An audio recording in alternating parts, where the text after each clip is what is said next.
Settecento ci ha lasciato l'illuminismo, i salotti, le rivoluzioni, ma anche donne che si dipingevano le vene addosso, che si avvelenavano volontariamente e che svenivano in pubblico come parte dell'etichetta. E no, non erano superficiali, il loro comportamento serviva per comunicare una cosa precisa: io non appartengo alla vita pratica. Se nel Rinascimento il potere si mostrava come una corazza, con tessuti pesantissimi e strutture rigide per sembrare inavvicinabili, nel Settecento la regola cambia. Gli abiti restano enormi, ma il corpo che c'è dentro deve sembrare troppo delicato per sostenerli. Il prestigio non è più sembrare ben pasciuto, forte e in salute, ma non doverlo essere. Più il tuo corpo appare inadatto alle attività quotidiane e più diventa evidente che qualcun altro le svolga al posto tuo. Cipria, nei finti, parrucche e svenimenti non erano semplici abitudini estetiche, ma un vero e proprio documento di identità sociale leggibile da tutti. In questo video entriamo nella bellezza aristocratica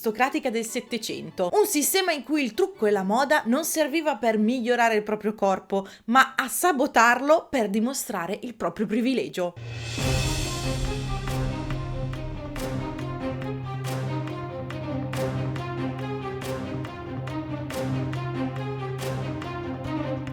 Nel Settecento la prima cosa che doveva dire chi fossi era la pelle. Non i vestiti, non i gioielli, la pelle. Perché una persona nobile non doveva sembrare semplicemente elegante, ma doveva sembrare biologicamente diversa. Il modello era quello della porcellana, uniforme, chiarissima e senza macchie. Una pelle che suggerisse una vita interamente al chiuso, senza lavorare ed esporsi al sole. Insomma, doveva indicare che potevi permetterti di non alzare un dito. Per ottenere si usava il Blanc, una pasta cosmetica a base di biacca, ovvero carbonato di piombo, mescolata con aceto e albume d'uovo. Non era di certo una cipria leggera, ma una vera vernice per il viso, e non veniva tolta ogni sera come facciamo oggi con il make-up, o perlomeno come dovremmo fare, ma si applicavano nuovi strati sopra i vecchi, fino a creare una superficie compatta, quasi smaltata, che però si crepava quando si sorrideva o si aggrottava la fronte. Perciò, per mantenere intatta l'illusione, bisognava smettere di muovere il viso. Ma quella rigidità non era solo un effetto collaterale,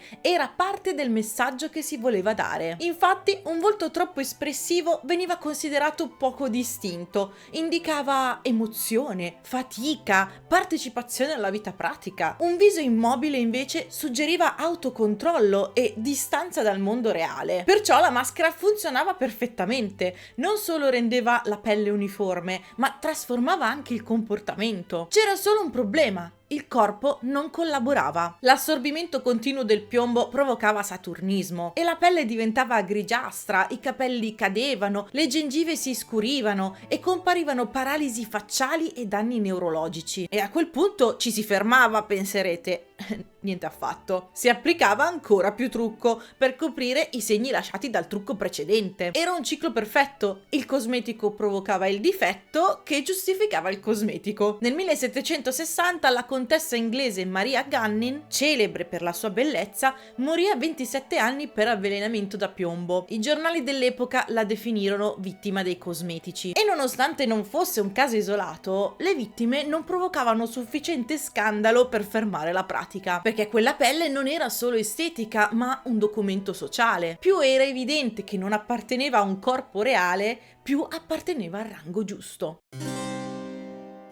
Ottenuta la pelle bianchissima, il lavoro non era finito. Bisognava fare di tutto per distinguersi da chi lavorava nei campi, la cui pelle non era solo più scura, ma era anche più spessa e robusta. Allora quella aristocratica doveva apparire così sottile e così lontano dal sole da risultare quasi trasparente. Perciò sul viso e spesso anche su collo e décolleté, le dame disegnavano piccole vene azzurre con matite o pigmenti diluiti, perché una pelle attraverso cui si intravedono i capillari è una pelle fine, quindi non abituata al sole né al lavoro fisico. A questo punto il corpo rischiava di sembrare fin troppo morto. Bisognava reintrodurre un po' di colore, ma senza commettere l'errore fatale di sembrare sani. Così si aggiungeva il rouge sulle guance, che però non andava sfumato, come farebbe un rossore naturale, ma doveva essere applicato in macchie geometriche e palesemente finte, perché il rosso naturale era considerato volgare. Significava significava che avevi sudato, faticato o provato un'emozione. Il cerchio rosso stampato in faccia invece urlava al mondo: questo colore non mi viene dallo sforzo fisico, ma viene da un vasetto di cosmetici costosissimi. Era la prova definitiva che la tua vitalità era letteralmente comprata e non sudata. E badate, non stiamo parlando di un semplice vezzo. Pensate che alla corte di Versailles l'uso del rouge era letteralmente obbligatorio. Era un'uniforme politica. Presentarsi senza significava violare l'etichetta ed essere considerato fuori dalla società che contava. L'aristocrazia usava il carminio, derivato dalle cocciniglie, o il cinabro, un derivato tossico del mercurio. Ma esistevano anche versioni economiche, ottenute mescolando grasso e sangue animale, usate da chi cercava disperatamente di imitare la nobiltà. Ma col passare delle ore questi composti si ossidavano e irrancidivano sulla pelle, emanando un odore acre che veniva coperto con profumi intensi. Insomma, si dipingevano sul volto i sintomi di un corpo ipersensibile, quasi malato, per dimostrare di appartenere a quella parte della società che non aveva bisogno di essere robusta. Una volta sistemata la pelle, il volto non era ancora completo, perché nel Settecento non bastava apparire, bisognava anche comunicare. E il mezzo più discreto, ma anche quello più preciso, erano i nei finti. Piccoli ritagli di seta, velluto o taffetà nero applicati sul viso con colla o cerotti sottilissimi. Nati per coprire cicatrici del vaiolo o imperfezioni lasciate dalle malattie, molto presto diventano qualcos'altro. Un codice. Le dame portavano con sé una scorta di nei finti in scatoline con specchio per poterne cambiare la posizione durante la giornata, perché la posizione suggeriva il messaggio. All'angolo della bocca dichiarava la coquette, la civettuola. Sulla guancia eri la galante, la disponibile. Sul naso l'effronté, l'audace, la sfacciata. E sul petto o sul décolleté eri l'assassine, la rubacuori. Questi nei non erano sempre tondi, esistevano a forma di stella, mezzaluna, cuore, persino piccole figure ritagliate con estrema precisione. Il volto funzionava come una superficie leggibile, un modo per dichiarare intenzioni senza parlare apertamente, cosa che l'etichetta spesso impediva.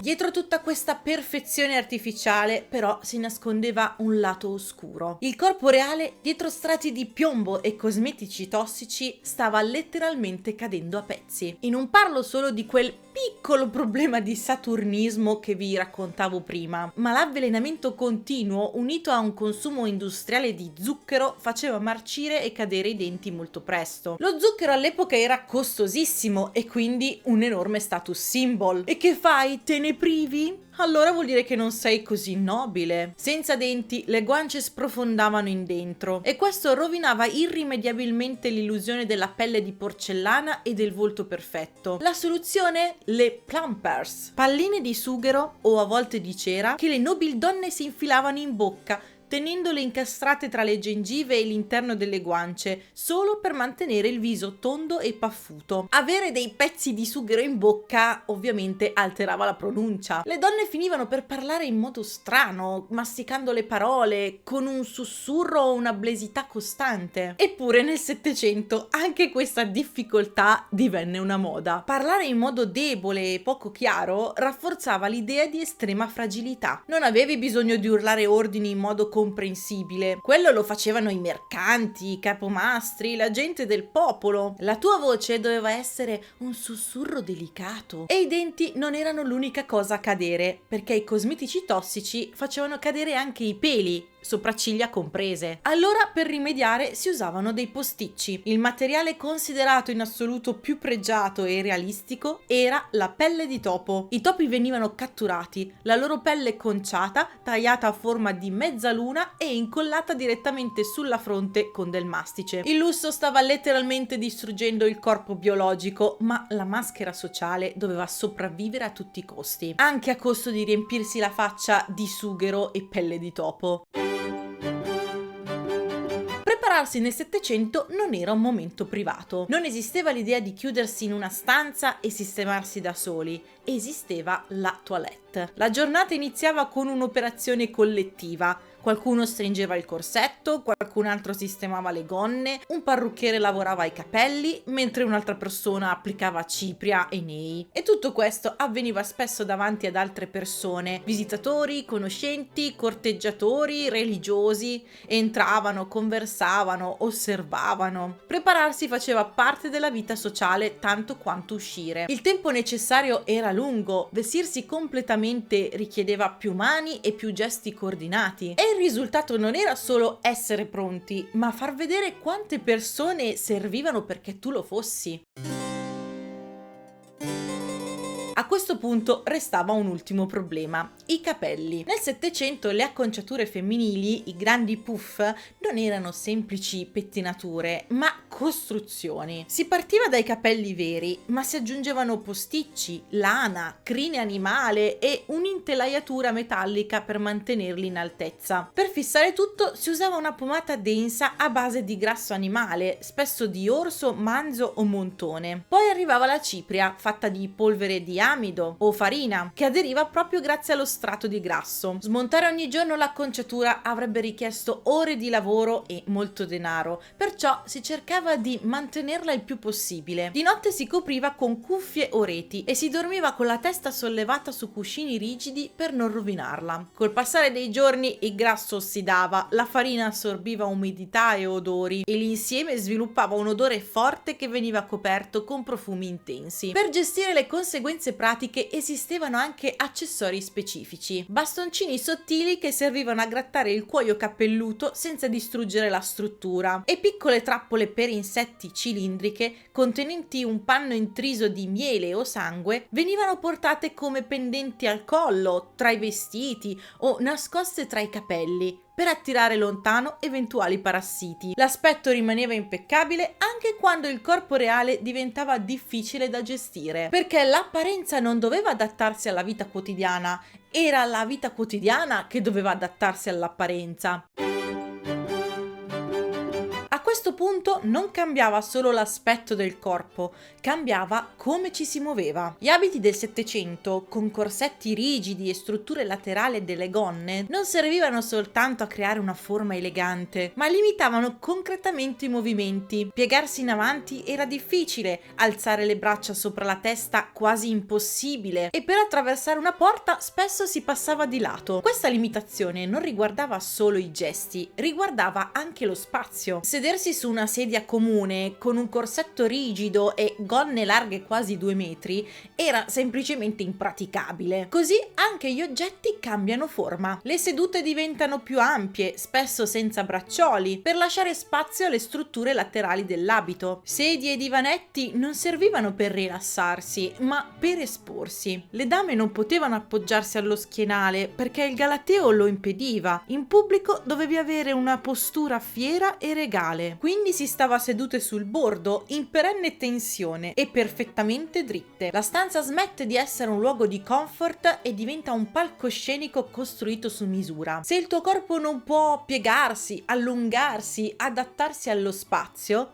sarà lo spazio ad essere costruito intorno al tuo corpo. Ma la costrizione non era solo esterna, colpiva direttamente la biologia. Il corsetto, rigidamente steccato con fanoni di balena, bloccava fisicamente l'espansione della gabbia toracica, perciò la respirazione risultava corta e superficiale, e in ambienti affollati o caldi bastava poco, un'emozione, uno sforzo minimo per perdere l'equilibrio. Gli svenimenti non erano rari e proprio per questo esistevano oggetti pensati per gestirli. Piccole scatole traforate con spugnette imbevute di aceto aromatico o sali odorosi da avvicinare al naso. I mancamenti non erano incidenti imprevedibili, ma eventi previsti, e l'immobilità non riguardava solo il busto, ma anche i piedi. Se guardiamo le calzature aristocratiche femminili dell'epoca, notiamo subito una cosa: non sono fatte per camminare. Erano realizzate in seta, raso o broccato, con suole di cuoio sottilissime. Bastava un singolo passo nel fango o sui ciottoli imperfetti di una strada cittadina per distruggerle irreparabilmente. Ma il punto era esattamente quello. Indossare quelle scarpe significava lanciare un messaggio inequivocabile: io non cammino all'aperto. La mia vita si svolge interamente su tappeti, pavimenti in parquet o su carrozze. E a peggiorare le cose c'era la forma. Al contrario del Medioevo, nel Settecento le scarpe non avevano una destra e una sinistra, erano dritte. Si adattavano al piede solo deformandosi col tempo e con il dolore. In più, il tacco curvo spostava il baricentro verso la punta del piede e il risultato quindi era una camminata instabile a passettini minuscoli. Ancora una volta la biologia veniva piegata al rango. Il piede smetteva di essere uno strumento di locomozione e diventava un ornamento. Corsetti che tolgono il fiato, scarpe con cui non puoi correre. Nel Settecento l'agilità non era una virtù, era un segno di lavoro. E l'aristocrazia doveva mostrare l'opposto: gesti piccoli, tempi lenti, movimenti controllati. Un corpo che non si affretta e deve essere assistito comunica chiaramente una cosa: che la persona non dipende dalla propria operatività quotidiana. Più diventava evidente che era il mondo a doversi adattare a te, più il tuo rango risultava chiaro. E qui arriviamo al paradosso finale. Abbiamo detto che l'aristocrazia doveva sembrare debole, languida, sempre sul punto di svenire, ma mantenere quell'illusione per l'intera giornata richiedeva una forte resistenza fisica. La vita di corte, specialmente a Versailles, era una maratona estenuante. Le nobili donne passavano ore e ore in piedi nei saloni, perché l'etichetta vietava severamente di sedersi in presenza di figure di rango superiore o dei sovrani. Quindi stavano ore in equilibrio su scarpe instabili e dolorose, strizzate in corsetti che impedivano di respirare a pieni polmoni, il tutto in stanze che d'inverno erano gelide ed d'estate soffocanti, sopportando il peso di chili di capelli posticci sulla testa. Mostrare cedimenti era inaccettabile. Anche lo svenimento doveva essere un atto teatrale controllato, non un volgare collasso per la stanchezza. Il Settecento inventa la socialità come performance continua. Dovevi insomma avere un fisico d'acciaio, una sopportazione al dolore assoluta, una resistenza mentale d'élite, solo per riuscire a interpretare in modo convincente una persona fragile.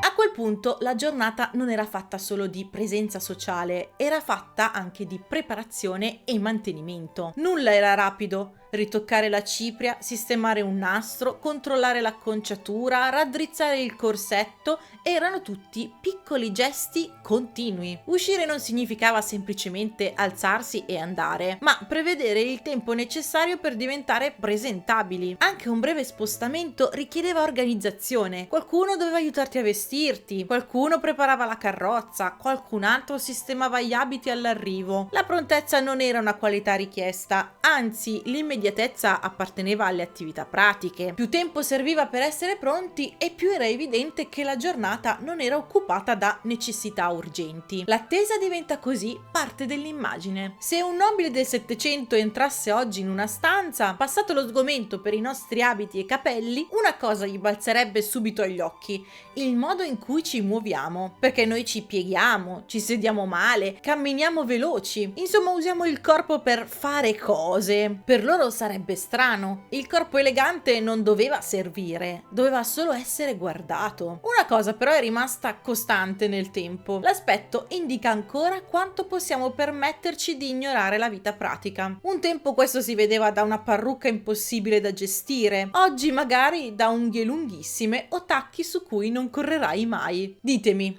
secondo voi oggi cosa usiamo per sembrare eleganti anche se ci complica la vita? Lasciatemi la risposta in un commento e mettete mi piace a questo video se vi è piaciuto. Vi ringrazio anche se lascerete un hype e mi raccomando iscrivetevi al canale se non siete ancora iscritti per non perdervi nessuna puntata. E se anche a voi piacciono le magliette con le stampe come questa qui, andate su Pumpling e con il mio codice sconto ViviEveryday otterrete un paio di calze gratis. Io vi saluto e alla prossima, ciao!